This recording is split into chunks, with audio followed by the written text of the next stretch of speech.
My dear viewers, welcome back. I hope you've had a chance to watch some of our other videos here on Storyline English Chapters. And if this is your first time with us, I'm really glad you're here. Today, we have a new story for you. A story about a man, a dream, and a store that quietly changed the way the entire world shops. Stay with me. Let's begin. Picture the year 1945. A small, quiet town in Arkansas called Newport. Nothing about this place suggests it's about to matter to the whole world. A young man walks into a modest little store. His name is Sam Walton. He's 32. He has no fortune, no big office, no famous name behind him. What he does have is a single, stubborn belief that ordinary people deserve fair prices and that a store should exist to serve its customers, not the other way around. He rents the space. He opens early. He closes late. He learns his customers by name, listens closely to what they actually need, and keeps his prices as low as he possibly can. Slowly, quietly, people start walking through his door. But the story almost ends here. The building's owner refuses to renew Sam's lease, forcing him to close and start completely over. Many people, in that moment, would have simply walked away. Sam doesn't. He finds a new town, Bentonville, Arkansas, and in 1950 opens a fresh store called Walton's 5 and 10, selling goods for just a few cents apiece. He drives around in an old pickup truck, visiting competitors, studying how they operate, reading everything he can find about running a better business. He never stops learning, and that single habit becomes the quiet engine behind everything that follows. One store slowly becomes several. Sam deliberately opens in small towns that bigger companies overlook entirely, convinced that people outside major cities deserve the same value everyone else does. Then, in 1962, everything shifts. Sam opens a new kind of store in Rogers, Arkansas.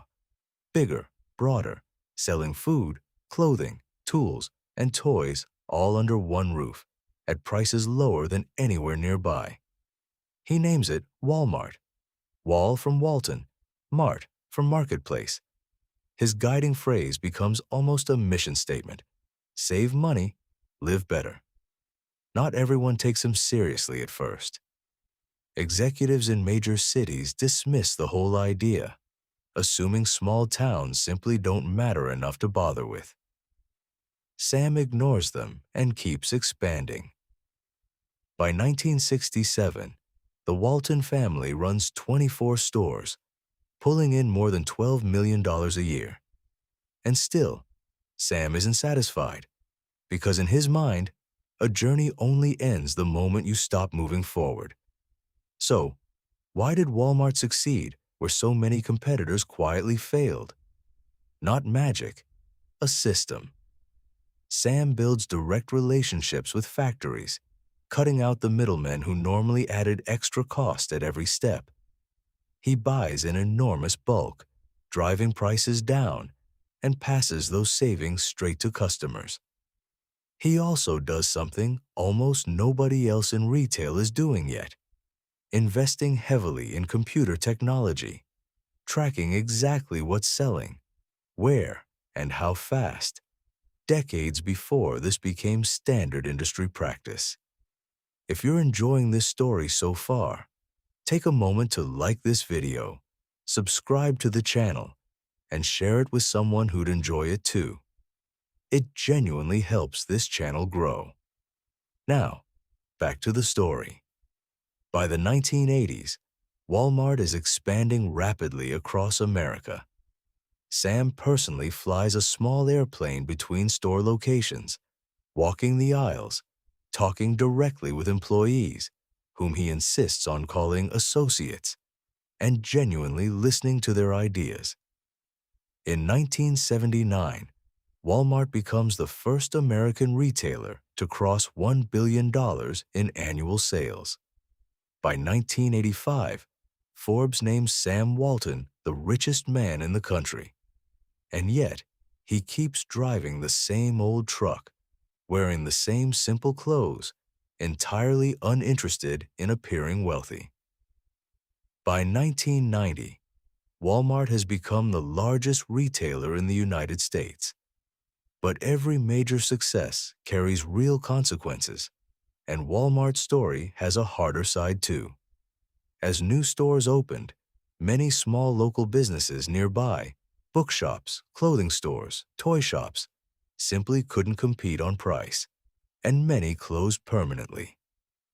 Critics have long argued that Walmart's scale gives it outsized power, pressuring wages, squeezing suppliers, and reshaping, sometimes damaging, the small-town economies it entered.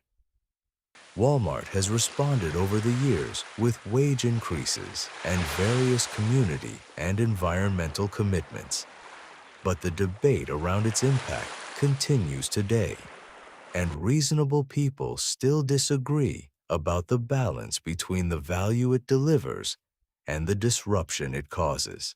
By way of useful vocabulary from this story so far, words like middleman, retailer, associate, and supply chain. I've listed all of these with simple definitions in the description below. Take a look after the video. In 1992, Sam received the Presidential Medal of Freedom, the highest civilian honor in the United States, presented personally by President George H.W. Bush. By then, Sam was already seriously ill with cancer. Just weeks later, he passed away at 74. Leadership passed to his son, Rob Walton, and the company continued expanding internationally into Mexico, Canada, China, Brazil, and beyond. By the early 2000s, Walmart had become the largest company in the world by revenue. But something intangible had shifted without Sam at the center. The company grew more corporate, faced lawsuits and public criticism, and had to keep asking itself a question every large organization eventually confronts. What do we actually stand for, beyond the numbers? Today, Walmart operates more than 10,900 stores across 19 countries, employs roughly 2.1 million people worldwide, and serves close to 280 million customers every single week, a number that rivals the entire population of some continents. The lesson: this story was never only about business. It's a story about patience. Sam didn't build any of this in a single year. It took decades of steady, deliberate work. It's a story about listening to customers, to employees, to the small towns he served. And it's a story about never fully believing you've learned enough. If you're watching this today, listening in English, working on a new language one word and one story at a time, you're doing something remarkably similar. Sam started with almost nothing but a rented storefront and a stubborn belief in his own idea. What you're building, one lesson at a time, is entirely your own too. Here's something worth sitting with. Nobody in 1945 walking past that small store in Newport, Arkansas, could have guessed what it would eventually become. Not the neighbors, not the competitors, probably not even Sam himself, not fully. Big things rarely announce themselves loudly at the start. Most of the time, they look exactly like a small, unremarkable beginning, right up until they don't. So, if you're in your own small store moment right now, early, uncertain, unnoticed, that's all right. That's usually where these stories actually begin. Thank you for spending this time with me today. If you'd like to hear more real stories like this one, and keep building your English one story at a time. I'll see you in the next episode.